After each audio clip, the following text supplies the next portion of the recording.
Yeah, so what was I saying? So you made this movie. Yeah, so I made Blood Sisters, which was a feature documentary in the mid-90s. And every time I work on a documentary piece, I feel like this is important. This is really important. What's with that crazy bullshit stuff I'm doing in my studio? You know, this is really important. But in my heart, I just love creating these fantasy characters and really kind of exploring this vision of my artwork, which is more poetic and more freaky and doesn't have to follow a linear pattern and doesn't necessarily make sense upon first reading, and something that's much more subliminal. What I'm working on now is a multi-screen adaptation of Oscar Wilde's The Picture of Dorian Gray. You know, most people know because it's a classic piece of literature, is a Victorian tale about youth, beauty, the lack thereof, and the despair that follows when you lose your youth and beauty.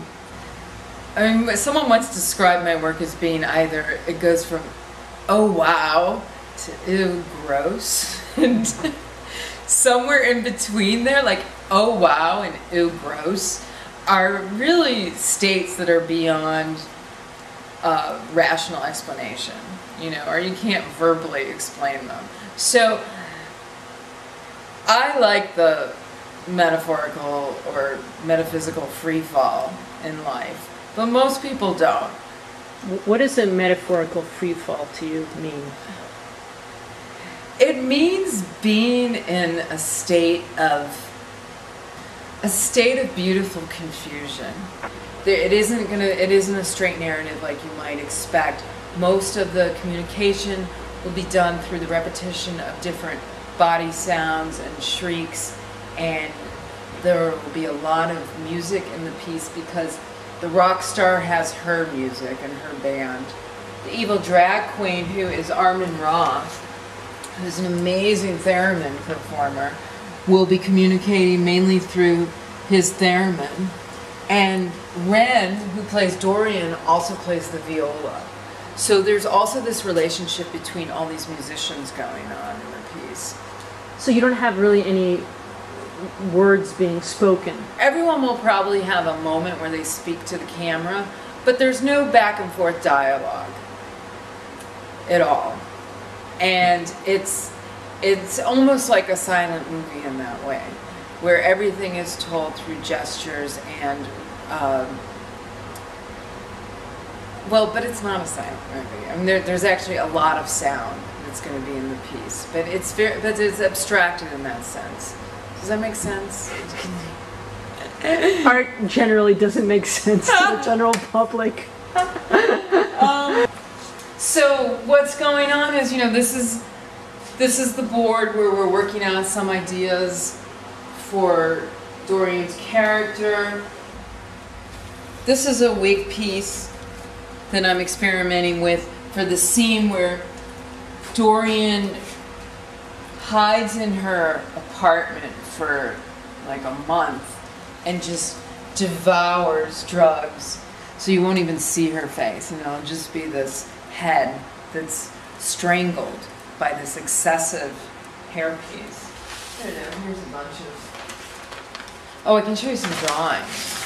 Yeah, that'd be some awesome. drawing things, okay. Here's some things. A shot of Dorian when she leaves her house. Is this like your She leaves her storyboard? apartment. These are the beginnings of my storyboards. Then I thought it would be so great to have the opening shot be her dead in her own vomit, and then play it very in slow motion, play it in reverse, and so the vomit gets sucked back up into her mouth. But I don't think that's happening. I'll have to save that for another movie.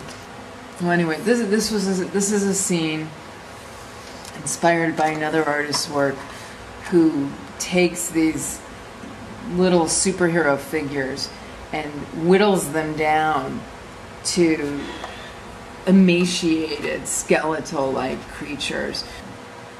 A drawing about the old woman sucking cock. I kind of like that drawing. It's just, there's almost nothing there. But I feel it. I usually hate all my drawings because they're so horrible. But. So for one, here's another quote directly from the novel, which is, "The only excuse for making a useless thing is that one admires it intensely." And so for that line, I'm going to have the scenario of Dorian admiring this gigantic butt plug with a fog machine and giant glittering studs and rhinestones on it, revolving, and her just in awe looking at this thing. Do you feel this way about art? Whether art, you know, does art have a use? Definitely. The whole story of Dorian Gray is really looking at beauty in its uselessness as a drug, as something that's, you know, we desire but will destroy us. Visual experiences have meaning. The strongest visual experiences